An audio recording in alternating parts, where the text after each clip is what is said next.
গাজীপুরের শ্রীপুর উপজেলার দক্ষিণ ভাংহাটি গ্রামে M&U ট্রিমস লিমিটেড নামে একটি বোতাম তৈরির কারখানায় ভয়াবহ অগ্নিকাণ্ডের ঘটনা ঘটেছে। আজ রোববার বেলা 1:30টার দিকে এই আগুনের সূত্রপাত ঘটে। আগুন দ্রুত ছড়িয়ে পড়লে ঘটনাস্থলে ফায়ার সার্ভিস কর্মীরা পৌঁছে চেষ্টা চালায় আগুন নিয়ন্ত্রণে আনার জন্য। তবে এই অগ্নিকাণ্ডে একজনের মৃত্যু হয়েছে।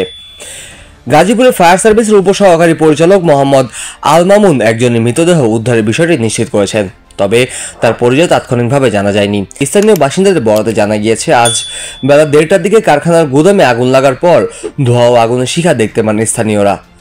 তারা সঙ্গে সঙ্গে কারখানার কর্মীদের সহায়তার আগুন নিয়ন্ত্রণের চেষ্টা করেন, তবে গুদামে রাসায়নিক দ্রব্য থাকার কারণে আগুন দ্রুত নিয়ন্ত্রণের বাইরে চলে যায়।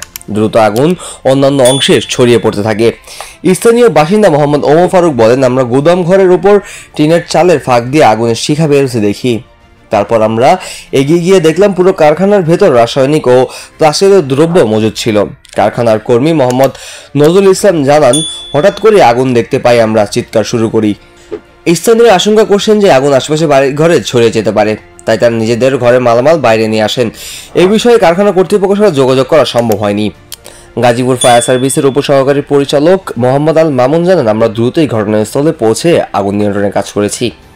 এখন পর্যন্ত একজনের লাশ উদ্ধার হয়েছে এবং অনেকে আহত হয়েছেন, তবে আগুন পুরোপুরি নিয়ন্ত্রণে এসেছে। এই ঘটনায় তদন্ত চলছে এবং নিহত ব্যক্তির পরিচয়ে আগুন লাগার কারণ অনুসন্ধান করা হচ্ছে। কাজী মোহাম্মদ আরাফাত, প্রেস 20 বাংলা।